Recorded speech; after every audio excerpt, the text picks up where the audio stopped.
Hey everyone, welcome back to the Unheralded Dynasty. We are kicking off Season 4 in this episode. We're going to dive into recruiting, and then we'll get into a practice and look at some of the new guys on the team. Before we do that, a quick side note. If you're enjoying the Dynasty, I have supplemental content, right? Other content I'm creating on Substack. So there's articles in there that don't get posted to YouTube. So if you're really enjoying it, you want a deeper dive, go check out that Substack. Link will be in the description. All right, on to recruiting. So recruiting, we have about 18 spots to fill, and that will ensure that we don't have to cut anybody. We are anticipating a couple of guys on the roster that are leaving. We went through that last episode. If you didn't see that, go check that out. But there's about 7 guys on the roster now who are just kind of getting squeezed for playing time and may want to find a different spot to play. Paired with that, we got 9 seniors leaving. So we got 16 leaving the roster potentially. And again, our roster is at 83 instead of 85. We got 23 on the board. We got some repeat positions here. We're going to start with quarterback. Joe Teague, I think, is my favorite QB on the board right now. He's that pure running archetype. You can see Hawaii's after him with the level 2 pipeline tier. I think we can compete with that. So we're going to throw 50. Hopefully we can jump up his board pretty quickly. These 2-star guys, they look really good. They're gems. Gills has 77 speed, 85 acceleration. Locker has 80 speed, 83 excel. Throw power maybe isn't there with either of them. You know, Gills more so at 77 throw power, 77 speed. Not thrilled about it, but he is a gem. So we'll keep him on the board. We'll see how Joe Teague, how we progress with him. He's going to be my number 1, and I think we can take our time with both Donald and Cam here. At running back, I think we're set. We don't have to add anybody here. We're good. Fullback, same thing. Receiver, we're just going to target 2 gadget guys, one out of Lakeville, Minnesota. Again, got to get a Minnesota kid on the roster every year. Cedric Manley, good measurables here, 88 throw power. If he transitions to quarterback, which I don't anticipate him doing because we got Joe Teague on the board, hopefully we can sign him. But if that falls apart, Cedric could potentially move to QB. And again, I love the gadgets because they can play receiver, be really effective there. They can play quarterback, and they can play running back. I just think they're a really great weapon to have on the roster. And then Kenyon Royer, another gadget out of Fort Worth, Texas. We got a pipeline with him, so it should be easier to recruit him. I'm just a little bit higher on Manley. You can see Kansas has offered Royer, so we got to make a big jump here. We do have that level 4 pipeline, so we are going to offer him 50 just to get up into that top 8 initially. Manley, nobody's after, so we may take our time here. And then you see the third receiver here is Marcus Lauderdale, JUCO sophomore. My plan is to recruit him and then move him to tight end and fill that tight end need that we have. I mentioned last episode I want to recruit a JUCO sophomore. I think Marcus here could fit the bill. I know Gritty Possessions have a good track record of moving to tight end. At tight end, we've got 4 on the board. We're going to sign 2. We're going to sign 1 high school kid and then either JUCO or transfer. We'll kind of see how it shakes out here. I'm obviously leaning towards Antoine Sims. Nobody else has offered. I don't think anybody has offered. So we should be good here. But Antoine Sims, again, he is a gem. He's got the 82 speed, 78 excel. He's got good size at 6'4", 254. The other high school option would be Darren Muma. Again, we got a pipeline on him. Good speed, good strength, good acceleration. Not sure how he's not a gem. And Sims is, because I think Muma has better measurables across the board. I don't think Sims beats him on anything, unless I'm missing it. So we want to get on Sims' board, so we're going to go 50 on him. Another JUCO option would be Bernie Pride, physical route runner. I'm not thrilled on them. I think they can develop their blocking, if I'm not mistaken, but it's not as good. And his size at 6'2", 216. I like the athlete tight ends a little bit better. George Hickson out of Chicago, pure blocking, JUCO sophomore, 2-star. We didn't get his measurables on here with Prides as well, but doing the scouting on the other file, I know it was good enough for me to add him. And he's got good size, 6'5", 195. So they're on the board. Nobody else is after them. Pride, we're in first. So we're going to see how that plays out. And then Hickson, Eastern Michigan may get him, but we'll keep him on the board and see if we can move up. He is a 2-star, so sometimes you can move up just with a scholarship. Offensive tackle, you saw it last episode, we got Tye Miranda. We are first on his board, and let's dive in and find out why that's the case.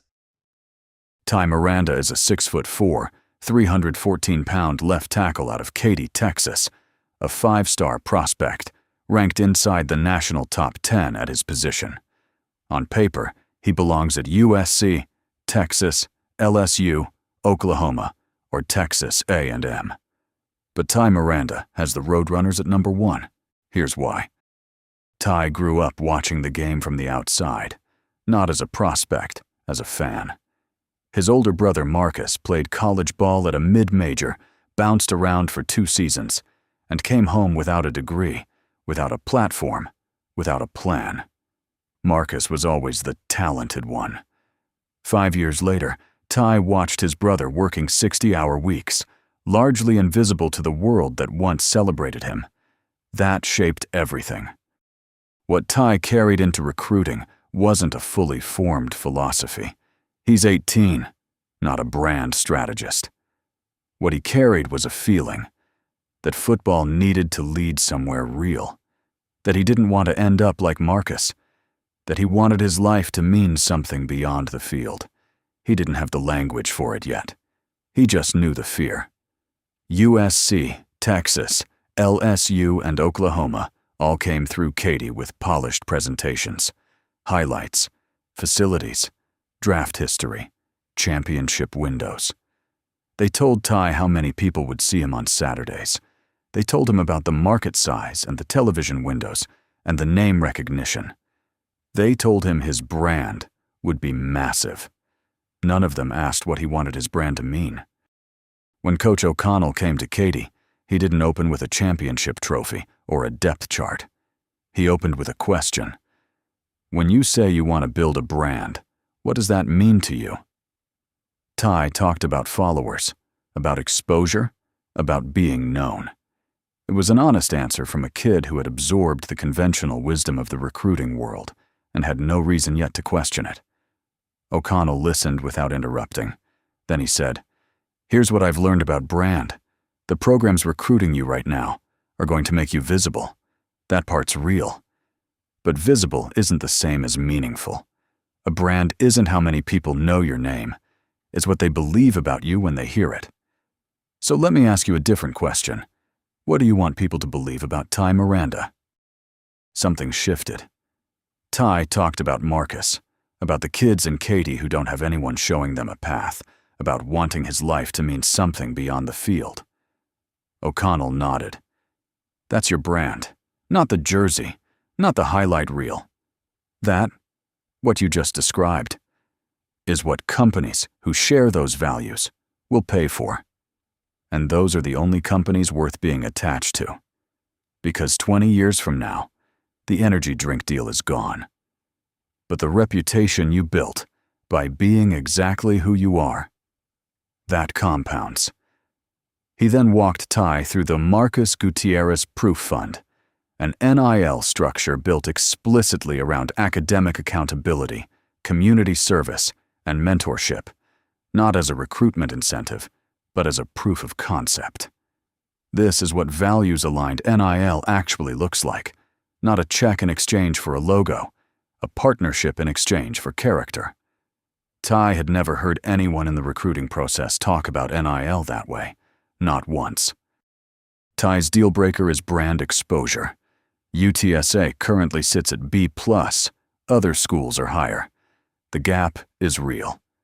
But the conversation O'Connell had in Katy fundamentally changed what that gap means to Tye. He came into recruiting thinking brand exposure was about audience size. He's leaving that visit understanding it's about audience alignment. And by that measure, a program that will connect him with NIL partners who reflect his actual values in a market hungry for exactly the kind of story he wants to tell looks very different than it did before O'Connell asked his first question. The other programs aren't wrong that they offer more visibility, but Tye is starting to understand that visibility without identity isn't a brand. It's just noise. Not everyone in the UTSA staff room is celebrating. The offensive line coach's concern is legitimate and worth stating plainly. The unheralded model works because of a shared psychological DNA.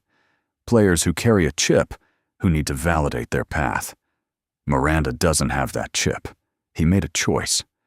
And choices can be second-guessed in ways that dismissals cannot.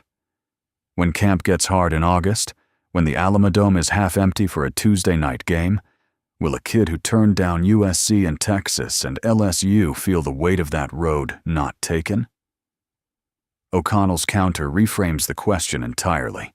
The unheralded philosophy was never about star ratings. It was never about finding overlooked players for the sake of proving a point. It's about finding people who are a genuine match, players who want to be developed, who care about something larger than the game, who understand that football is a vehicle for a meaningful life rather than the destination itself. Tye Miranda, for all his stars and all his offers, is exactly that person. The number beside his name is irrelevant. What matters is that he sat in a living room in Katy and, when asked what he wanted people to believe about him, talked about his brother and about kids who don't have anyone showing them a path. That answer, not his ranking, not his highlight tape, is why he belongs here.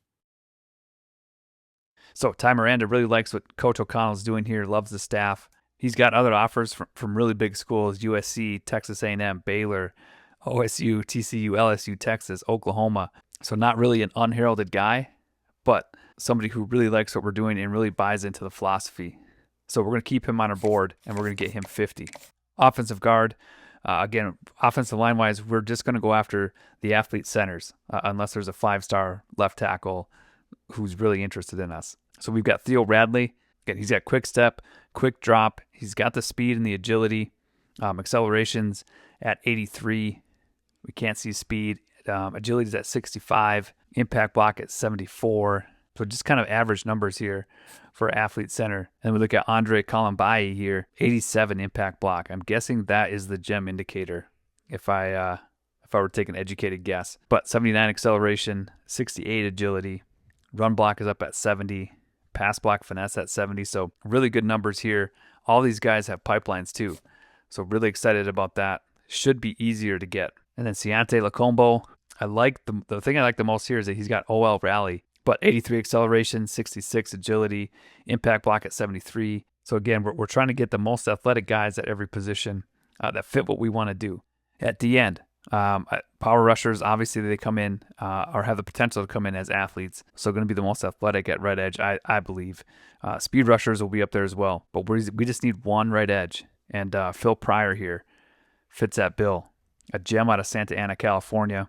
77 speed, pretty good for a power rusher. Acceleration at 82. At D tackle, I mentioned we may need one, maybe a JUCO sophomore type, or maybe just a freshman in general, because we may be losing Laporta. So Tyler Barbosa, I thought fit that bill as a gap specialist. 85 strength. The speed isn't really there. And when we talk about getting the most athletic guys at D tackle, for me, I think it's going to be gap specialist and pure power. For what we're looking for, guys who can just take up 2 blocks, eat up space, and kind of cause havoc in the middle with their big bodies. Then we got Luis Mancuso, 88 strength. He's a JUCO sophomore. We got a pipeline on him. I'm really high on this guy. 65 speed, gap specialist, so he's a little bit faster than Barbosa. Tackles at 84, strength at 88. Really like his numbers. And another freshman option here would be Cole Capps. He's a gap specialist. 91 strength, 65 speed. 81 tackle. I mean, numbers-wise, this guy is off the charts compared to these other two. But we don't have a pipeline. We got Mancuso here with Northwestern after him. Barbosa has Air Force and Texas State. I think we could compete with those guys. We throw 50 on him. Let me just check. D tackle-wise, what do we got? We've got a senior, junior. If he comes in as a sophomore, he'll be paired with Busby, who's elite. So I'm thinking we want that freshman.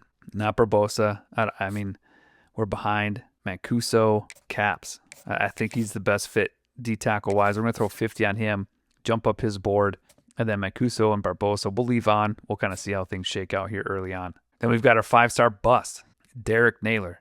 You can see only us and Duke are after him. We've got the better pipeline, and let's dive in and find out why Derek Nailor is considered a bust and what we see in him. Derek Nailor is a 6'2", 226-pound will linebacker out of Nashville, Tennessee. A 5-star prospect with elite athleticism across the board. His scouting numbers tell a story of rare physical gifts. 90 acceleration, 88 hit power, 84 strength, 79 speed, and the thumper archetype that every defensive coordinator dreams about. His abilities, aftershock, blow-up, and adrenaline are the profile of a first-round future. On paper, he is a generational linebacker prospect. In practice, over the last 2 major evaluation windows, he looked like a completely different player. The recruiting calendar for elite prospects like Nailor centers on 2 critical performance windows: the summer camp circuit before junior year, June to July, where FBS coaches evaluate rising juniors in person for the first time, and the summer before senior year, June to July again, where the biggest programs make final decisions and extend or rescind serious interest. Nailor crushed the sophomore to junior summer. He was a top 10 national prospect. Offers poured in from blue bloods. The machine was in full motion. Then, in the fall of his junior year, his younger sister, Amara, 8 years old, the person Derek calls his Y in every interview, was diagnosed with acute lymphoblastic leukemia. Derek never fully came back to himself, not emotionally, not publicly. He kept showing up, kept suiting up, but the player who used to play with a joyful ferocity was somewhere else. The spring camp circuit, April to May of junior year, which he was expected to dominate, was a disaster. He looked slow, hesitant, and emotionally absent. Coaches who watched him describe a player who looked like he didn't want to be there. One prominent defensive coordinator reportedly said off the record, "The lights just aren't on." The summer before senior year, the biggest camp window of his recruiting life, was even worse. Amara had begun her second round of chemotherapy. Derek's combine numbers were down across the board. His motor was inconsistent. He would drive to Vanderbilt Children's Hospital before morning sessions and still hadn't slept by the time he was supposed to perform. He looked like a player who had stopped believing in the process because the only process that mattered to him was happening in a hospital room. 2 SEC programs quietly pulled back. 2 Big Ten programs stopped calling. The ranking held because the physical tools were undeniably still there, but the industry consensus shifted. Bust risk. Nobody asked why. One prominent program did worse than not ask. They answered for him. Word filtered back through Derek's high school coach that a Power 4 defensive coordinator, during a home visit, had grown visibly impatient when Derek's mother brought up Amara's treatment schedule as a factor in the recruiting timeline. The coach's response, according to multiple people in the room, was blunt. "I understand it's a hard situation, but Derek doesn't have to be at every treatment. He needs to start prioritizing his football career. That's what's best for his future, and frankly, best for his family." Derek didn't say anything in the moment. He just nodded. He never took another call from that program. His mother later told Coach Ellis, "That man looked my son in the eye and told him to choose football over his sister, and he said it like he was doing us a favor." Large programs don't have the margin for emotional investment in a player who underperforms in 2 consecutive camp cycles. They have 25 scholarships, 200 players in the pipeline, and 12 analysts watching tape. When a prospect's production dips and the optics get messy, they move on. What they didn't do was pick up the phone and call Derek's high school coach, Marcus Ellis at Pearl Cone High School. O'Connell's staff did. Coach Ellis told them what no one else bothered to ask about: Amara's diagnosis, the hospital rotations, the fact that Derek's mother was working double shifts at Vanderbilt, while Derek was essentially the family's emotional anchor. He told them that Derek missed spring practices to sit with Amara during infusions. He told them Derek showed up to the summer combine in the same clothes he'd worn to the hospital the night before because he never went home. He told them, "Derek Nailor hasn't checked out of football. Derek Nailor is willing his little sister to live, and nobody on the recruiting trail has once asked him how he's doing." The 2 schools ahead of UTSA on Derek's board made big offers early, and have built-in momentum from when his recruitment was white-hot. They represent security, signed, sealed, and straightforward. But UTSA is the only school that showed up differently. When O'Connell visited Nashville, he didn't bring a highlight reel or a depth chart. He brought a conversation. He asked about Amara first. Then he asked about the family. Coach Ellis had filled him in on something the recruiting world had completely missed. That Jerome Nailor, Derek's father, a former high school linebacker, and the kind of dad who texted film breakdowns at midnight, had essentially gone dark since Amara's diagnosis. Not gone. Still in the house. But hollowed out. Jerome had always been Derek's co-pilot through recruiting, the one driving him to camps and combines, the one who knew every school's depth chart. When Amara got sick, Jerome stopped functioning in that role. He stopped functioning in most roles. Derek watched his father disappear into himself, while his sister disappeared into a hospital bed, and quietly decided that someone in the family had to hold it together. That someone became him. O'Connell asked what Jerome used to be like at games. Derek talked for 20 minutes. O'Connell didn't interrupt once. Then he listened for another 20 about Amara before he said a single word about football. Then he said this: "What we do at UTSA is find people the industry got wrong. Sometimes they get them wrong because of the stars. Sometimes because of the size. Sometimes because of the numbers. And sometimes, like right now, they get them wrong because they looked at what you were carrying and saw a liability instead of a human being. We don't do that here. We'd like to coach the whole person, not just the linebacker. And for what it's worth, Amara sounds like someone worth fighting for. We'd like to be in that corner with you. The deal breaker is playing style, and that's telling. At his core, Derek Nailor plays with a physical, aggressive, personal edge that requires identity alignment with his coaching staff. He needs to trust the men coaching him. He needs to believe the system he's in will honor how he plays and who he is. He's been performing in systems that asked him to suppress that edge in evaluation settings. Be measured, be careful, be evaluable. And every time he did, he got smaller. UTSA's system doesn't ask him to get smaller. The questions inside the UTSA staff room are real and fair. The development trait is the development trait.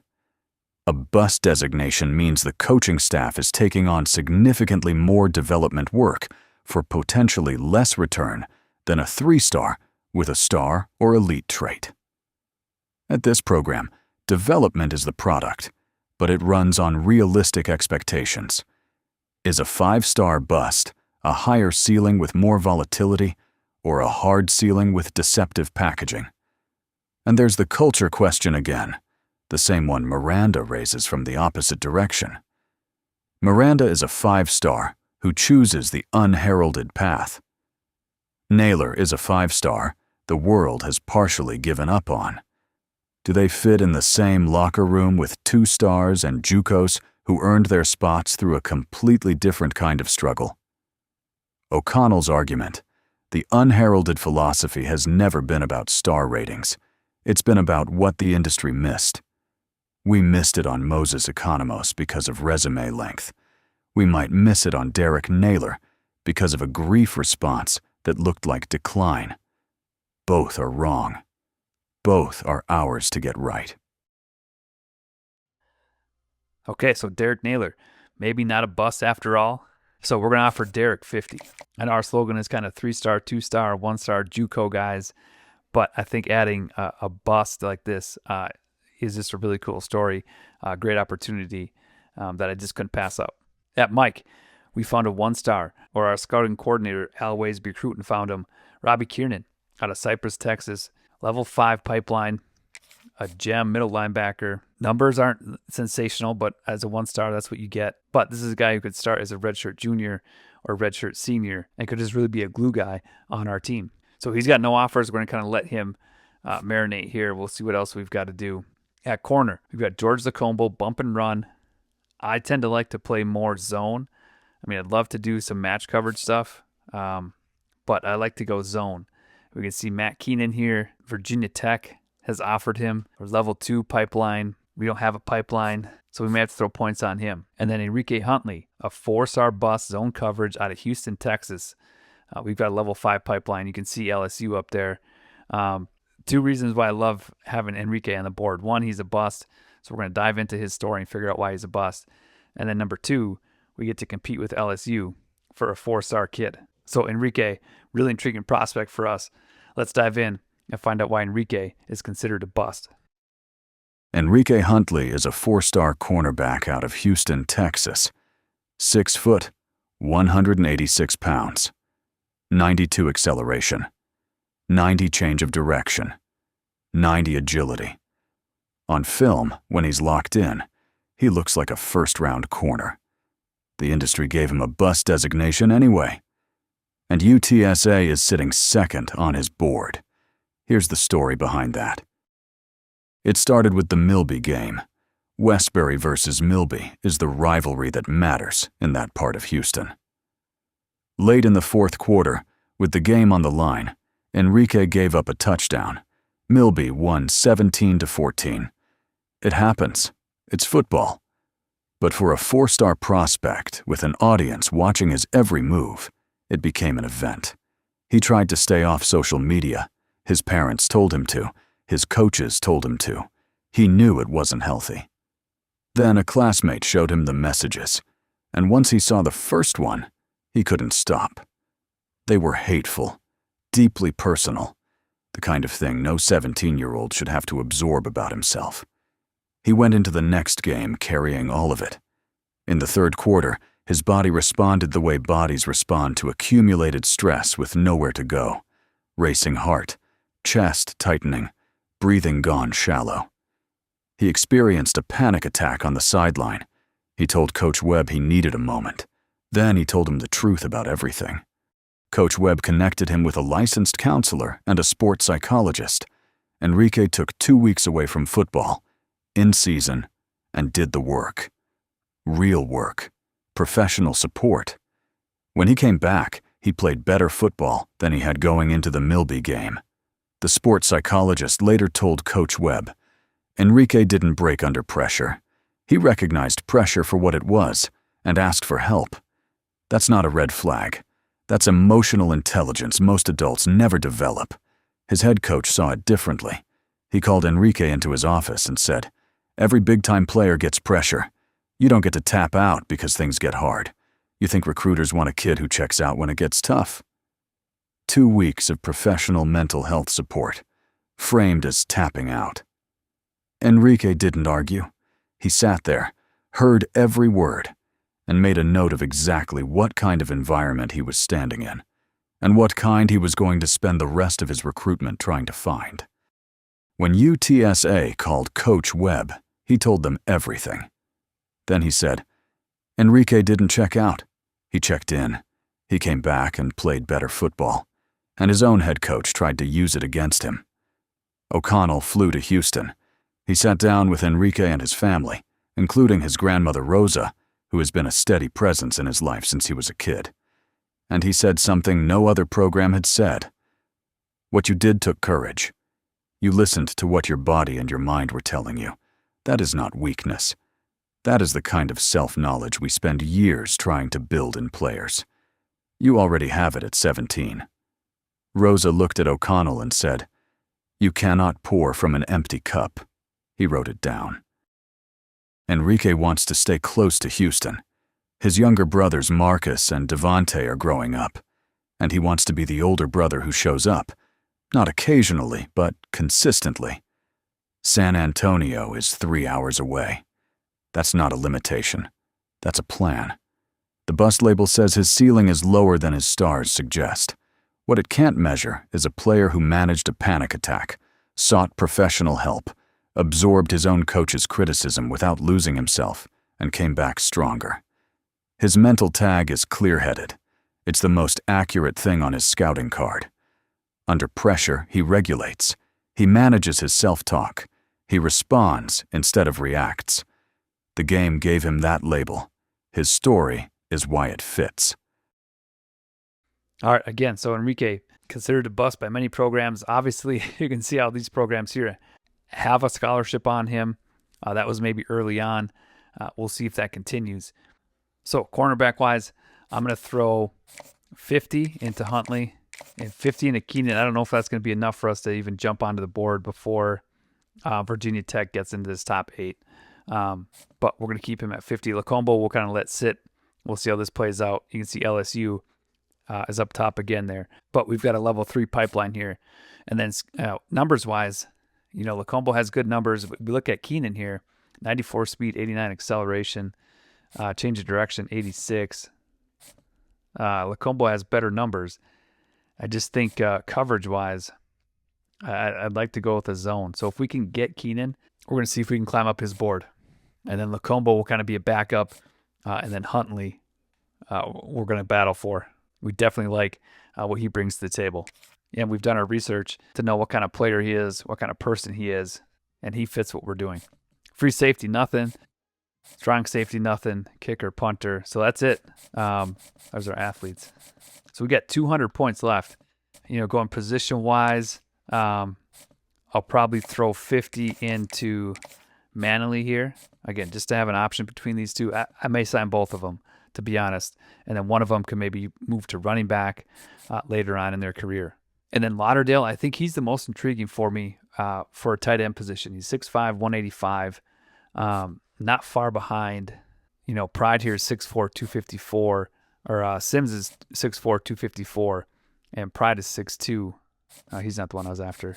And then George Hickson is 6'5", 195. So I feel like, Pride we've got points on. We got some on Sims. We need 2. So I'm going to put 50 on Lauderdale here. So we're down to 100. And then I think offensive line-wise, I want to jump up on these guys' boards. We're not on any of them. Although, now that I see we only have 50 or 100 left, we're going to take the 50 off Lauderdale. We'll kind of let him sit here. I don't know if anybody's going to go after him if they haven't yet. As a JUCO sophomore, they'll probably target him late. And then center-wise, we can go after all 3 of these guys. Again, we need 3 offensive linemen. I want them to be athletic. I want them to be gritty. I want them to be able to do a bunch of things. And when you move athlete centers to guard, to tackle, they can be raw strength, they can be well-rounded, or they can be agile. So really like getting these guys. At edge, Utah State has points on him. So we got to jump up here too on Phil Pryor. Caps, nobody's after. We have to take points off Caps. Yeah, so Caps, nobody's after him. And we're going to get points on Pryor. And hopefully Utah State doesn't throw 50 on him and we can jump into his at least top 8. I think we can since he's a 2-star. So Barbosa, Mancuso, we're probably out on. We'll see if they throw any points into him. But we'll have to sign those guys late if nothing works with Caps. And I think everybody else we should be good on. Lacombo will come back to. We'll fight for those guys. Tight end, we'll try to jump up Sims' board. Receiver, hopefully get these 2 gadgets. And then T, we got to compete for as well. So I'm just going to organize this board quick. Just so all of our guys are up near the top, and I'm going to try to prioritize them as well. Just because when I come back to it, sometimes I forget, if it's a week in between or 2 weeks in between recordings. This helps me remember. But we've got Jeff Teague, I think, will be number 1. We're going to move our offensive lineman all the way up. And then Keenan, I think, has got to be up here as well. Keenan might be 2. And I think Miranda, Nailor, Huntley, we're just going to kind of see how this plays out. We're going to get a feel, if Miranda, as a 5-star, 4-star, they really have to weigh their options as far as what program they pick. I obviously think our program is the best, but they're probably more difficult to convince than 2- and 3-star. And I think a tight end will be up here. Okay, so we got that set. Board is looking good. Not going to miss out on anybody that we really wanted as of yet, I don't think. Okay, recruiting board is done. I want to jump into a practice and take a look at some of our new guys, the guys that are returning, and just get a feel for the team. Before we jump into the practice, we got to go through the depth chart. Since I changed the attributes, I don't think I set the depth chart. So we're going to do, I was trying to auto reorder. Oh, it's the left trigger on this one. So we'll auto reorder. See what we get. We got Singh, yeah, Sherrod Jolly. You can see we're 94, 96, 91 overall. So they must rate it different than 25. because the guys had the same attributes. I just took them right from 25, the same overall. And I think we were 80, or were we 88? So something is different there. But Javier Little coming in as a junior. Really excited to have him. We got Boone, Nachukwu, 81. Ezekiel Sun didn't translate as a backfield threat. Maybe should have made him a east-west playmaker guy, but we'll adjust that as we go. So Nachukwu technically here. Fullback, we got Peterson. David Pack can maybe play a little fullback. Oh, he's 6'5", 220. Jalen Full could be in there as well. Babcock. Boone is even a little bit better. Rossi, since he's not, Rossi won't be in the top 3, I don't think, right now. So we'll get Rossi as a backup fullback. Wide receiver, we got Toner, Milburn, Tinker, Fleming, Charbonnet, and Quatoriano. Tight end, Yeast, Pack, Folk. I thought Rossi would be up here, but he didn't train that well. He's only 81 overall, 78 overall. Left tackle, Costanzo, and then Eifert. Good, we got the right guys there. Left guard, we got Ferwerda over Ali. I think I want Ali here. I just don't like them playing out of position. It may not affect their awareness if it's the offensive line, but I don't want to risk it. We're going to put Ali here. We'll put Madden behind him. And I have one more left guard, DeLuca. At center, Vallejo. We're going to put Stork up here. And then Sweet, right guard. Now we're going for Werda.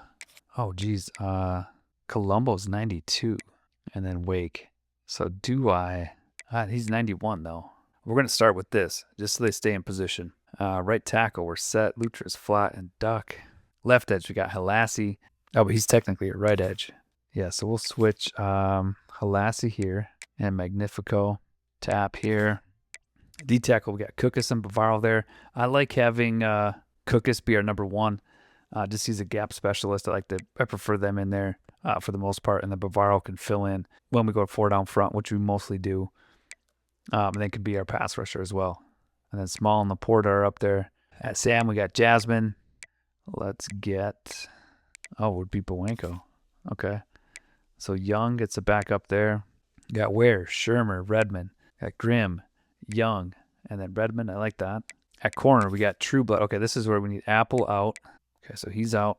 Free safety, we got Hernandez, Spark. Gee can fill in there. Okay, a third if needed. Franco, Newcomb. I need Wilkins in over Newcomb. I need him to develop. So Newcomb started last year and is now 3rd string. Eifert's going to be our kicker. Yep, that looks good. Flip that. Kick returner. I don't want Fleming back there. I think it's going to be Nachukwu and Quatoriano. Punt returner, I like Milburn, Fleming, Nachukwu. That looks good. Kickoff specialist will be Scruggs. Long snapper is only 70 overall for Werda. If anybody knows how to increase your long snapper, let me know. 3rd down back, Javier Little is going to stay there. Power back, we got Boone. Okay. Oh, he's elusive bruiser in this one. That's right. Okay, Boone, Little. We'll get Bieria as the backup power. In the slot, we got Tinker and Fleming, and then Charbonnet. Rush left end. Ooh, this would be a great position to get Chicolo some reps. Rush right end. Oh, wow. Yeah, we're going to have to leave Grimm there. Rush DT, Bavaro. Yep, we knew that. Chicolo can fill in here. I like that. Okay. Chicolo's working his way onto the field. Sub linebacker. Yep, Ware, then Young, Sparks. Okay, I'm good with that. Slot corner, Trueblood and Gee are going to be our top 2. I'm going to keep them on the outside, and we'll get Machado in there. Right? He's our 4th. Or Tut. Tut is 82 as well. But I like Machado's speed. Change of direction, though, is better for Tut. All right, we're putting Tut in the slot. We kind of talked about, or not slot receiver. We talked about Machado maybe leaving because of playing time, and he just hasn't caught up with Tut and Cabral, or Trueblood for that matter. But he'll be our 3rd slot guy. Nose tackle will be Bavaro. Interesting, not Cookus. I wonder how they rate that. Okay, we'll keep him there. Gadget, we got Cantrell. We'll have to change his number. He's still number 98. And then Boone or Javier Little. Yeah, okay, so Cantrell's Gadget. And there we go. Depth chart is set. I'm going to get Cantrell a different number here. All right, let's jump into free practice and see what the team looks like. All right, we're going to start with just random formations, both sides of the ball. Singh has a dumb shotgun stance. We'll have to change that. But we'll kind of get our first look here of everybody. Off your little Boone out of the backfield. Juggles it, gets 2. See if we can get East here. Nope, not a good start. Hernandez could have picked that one. See if we can get Tinker here.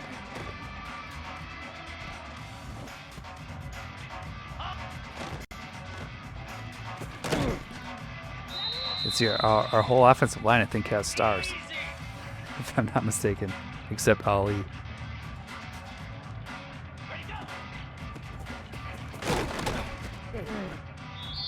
See if we can get Peterson out of the backfield here. Nope, Bavaro knocks it down. This thing's not going to run. See if we can get Javier up the middle. Ooh, a little explosiveness there. A little shuffle. RPO can get Tinker. It wasn't RPO, it was play action. Sing is blasted by Ware.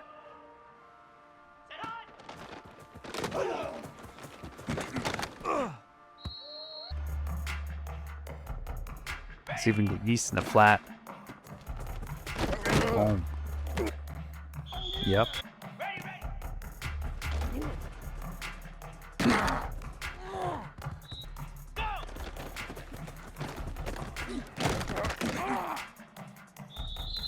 Okay, Javier's looking shifty. The RPO. Toner gets inside. There we go, a little off the offside. Bounces off. Tough run.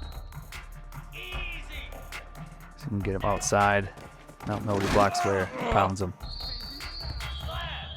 Up the middle. What do you got, Little? Ooh, blasted. Hernandez. Can we get Tinker out there? See what he's got. Blasted. Nope. Defense is so tough in practice mode. Let's go X dig. See if we can get Toner over the middle.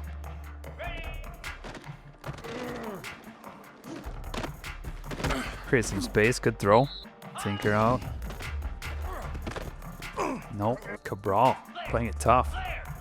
Little can get outside. Got the burst. He runs into Yeast. Little power. What do we got? Yep. Yep. Make him miss. Down to the 20. Little Wildcat. Ooh, Bavaro makes a great play. I'm going to flip this play. See if Polar can get out there. Nope. Grimm makes a great play. Looks like we can get the edge here. You got Jasmine with the star over there. Yeah, see Colombo. I think that's Colombo. 266. He pulled too fast there for Werda. That's where, like, if they can pull, they get that ability to pull at like platinum. It's almost too quick. There we go, Yeast. Can we get a counter? No. Grimm again. Can we get a zone? No. Grimm again? No. Young. All right, see if we can get a RPO here to Dave and Pack. Nope, but we got the outside. Make a miss. Oh, he did. Joystick. Javier Little's looking good. Okay, let's get some new guys in. Let's see if we can just go backups and get a counter. Get outside. Wow, he's just got that burst there. Like, he looked like he had an angle. That's going to be fun. Okay, now we got backups in. See if we can hit Quatoriano, see what he's got here. Share. Ooh. All right, see, do we got Pack here? No. Boom. But his UTSA unis look a little bit better than last year's. Not like they went with Nike instead of Adidas. A. Breaks free to get in, it looks like.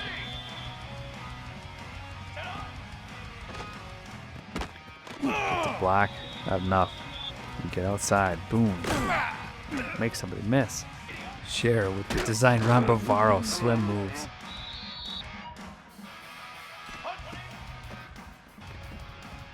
Bavaro knocked down another one. Why is he still in?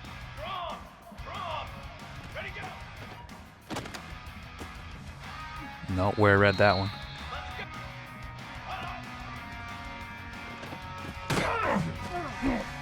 Can't hang on. Boom's supposed to be counter right. You read something left. Gets 7. Okay, here we got QB counter. Let's see what Cher can do. Nope, it's text.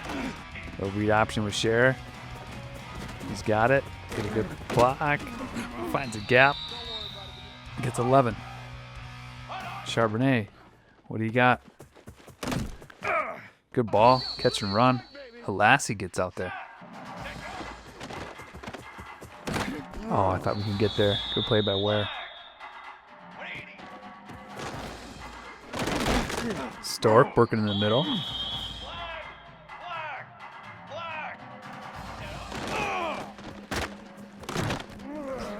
Charbonnet fights for 2.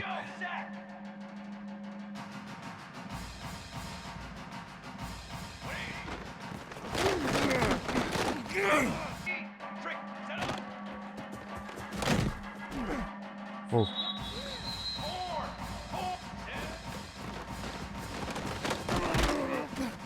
The burst Bavaro makes a great play. Oh, he had an old to the left.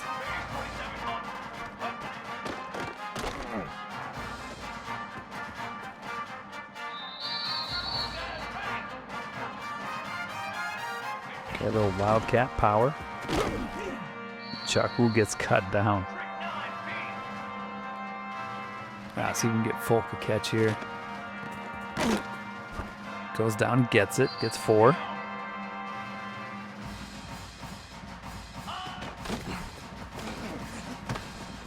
Ooh, make a miss. Fights for just 1. Oh, blasted.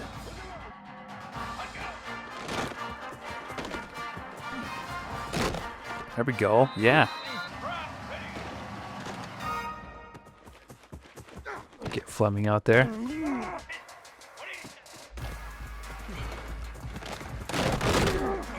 Boone's looking good. A couple good runs here.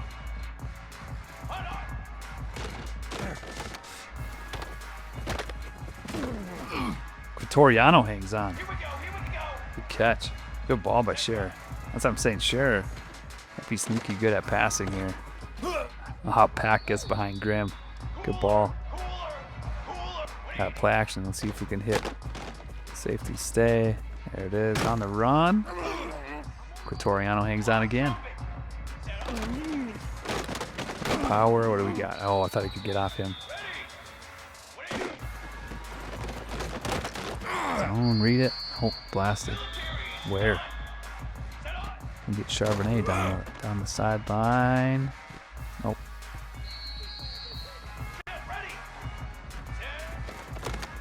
Go play action.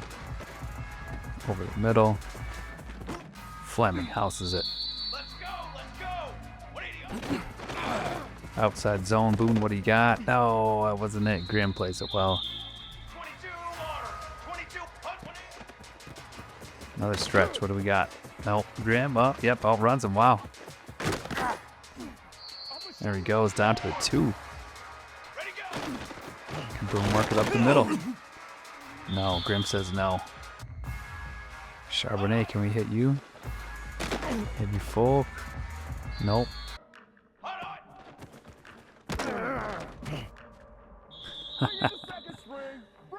Is that Chicolo 94?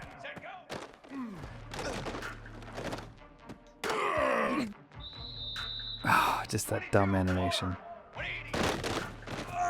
Played by Franco there, though.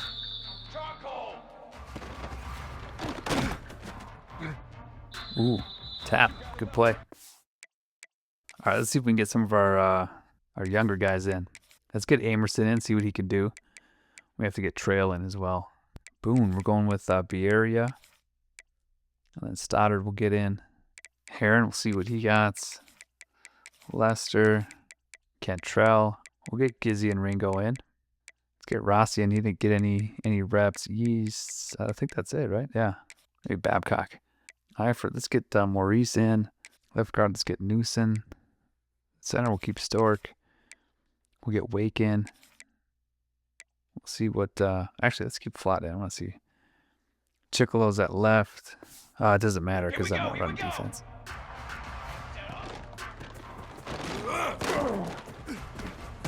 Good cut.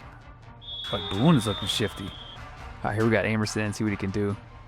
We got Rossi coming over the middle. Fleming makes a play. Tap can't bring him down. Area, what do you got? Stretch it, Grim. Grim's too good. Little duo, motion duo. Area had open to the left. Runs right into where?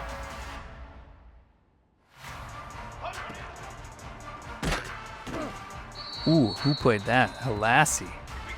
He got me there. All right, see if we can get Lester. Nope, good pressure. Grim.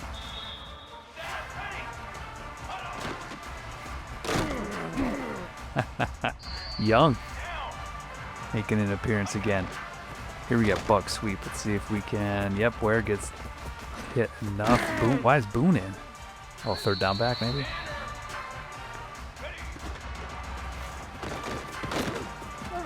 There we go. Play action. See if we can hit Rossi over the middle. No. The area gets one.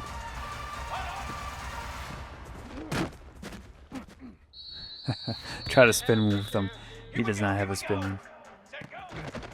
But, oh, here we got Stoddard in. Nothing. Counter, everybody's there. Okay, little play action. See if we got Gizzy. Cantrell, Heron. Got him. All right, Area, see what you got. Blasted by Chicolo. All right, see if we can get Gizzy over the middle. Nope, he'll take that away. Oh boy, oh boy. Stretch it, nice, yep. Run somebody over. Can't take Franco out.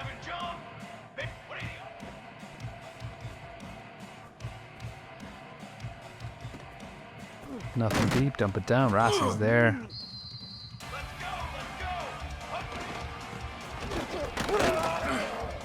I mean, it is just fun to see these guys on 26.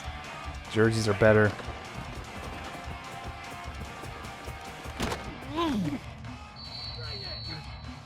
The archetypes, I think, are better.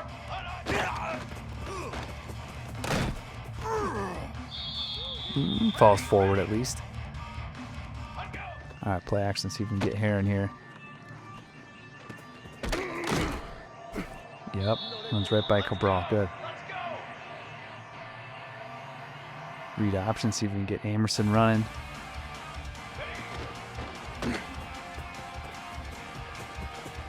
To Heron. Wow, makes two miss. Chiclo's there.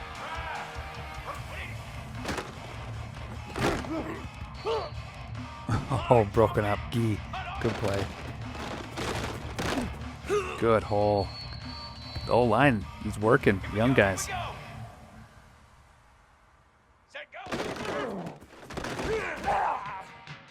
Nah, Halassi. They just overplayed that left side.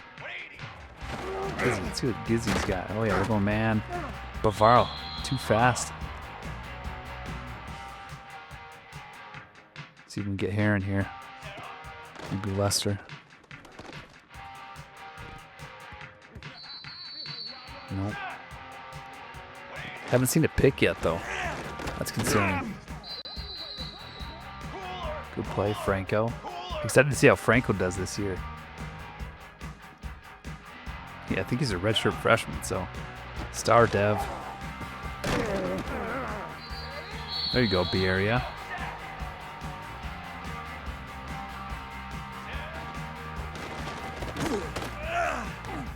We're getting some running plays with Amerson here. I want to see how he can do. We'll go flex bone first. We'll go load option.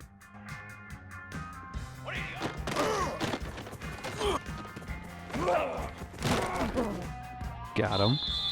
We'll take 4.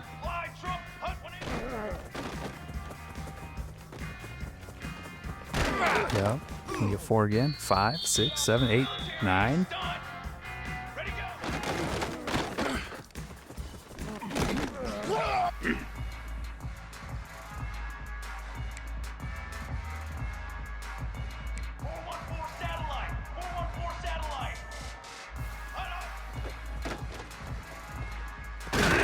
Right on Lester, and he hangs on. Stretch it, good, seal it, cut. Oh, I thought he was gonna get by Franco. He's got good speed. Emerson's looking good here. I think he's got the magician. Not even a great pitch, but still got 4. Let's flip it.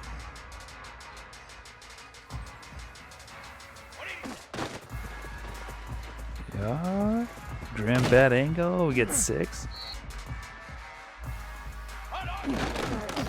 Ooh, Hernandez. Great. Oh, tried to flip it. Okay, looks like they're bringing something. Let's go wide receiver dig. See if we can hit Bierria. There we go. Good ball. All right, so we got random QB run on here. Oh, I guess this counts. We'll see what Styler can do. Good. A little hesitant there. Now we go Wildcat with Bierria.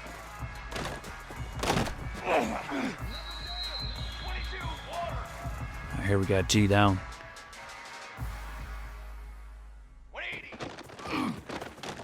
Ooh, I almost set it up. Tap, make a good play. It's QB blast. Boy, they fly to it well. Especially in practice mode, I feel like they get a boost to 99 overall. Let's see if we can run the power. Nope. Chicolo blows it up. How about a counter? Nope, boy, it blows it up because Bierria doesn't block. Cantrell's in gadget. Here we go. This is what I've been waiting to see. Where it says no.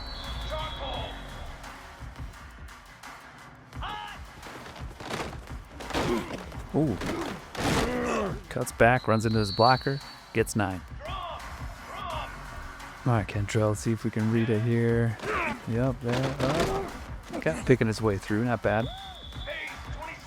Same, let's go counter. Can't outrun Hernandez. Oh, trap. Yep, Emerson, good.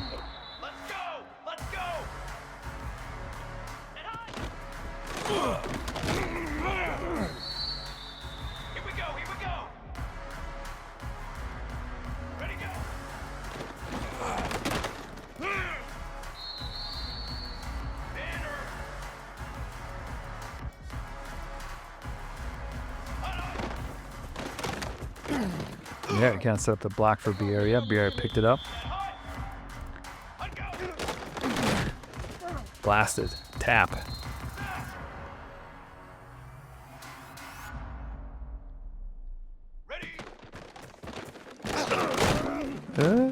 One. It feels like there should be more there.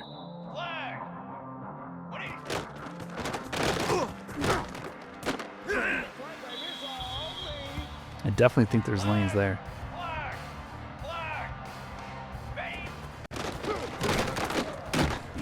Lassie just squeezes down the whole way. Cantrell, see if we can run power here. Yep, stretch it. Boom. There we go. That one looked good.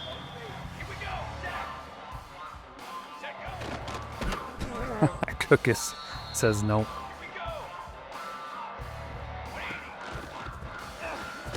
Him, there it is. Look at this.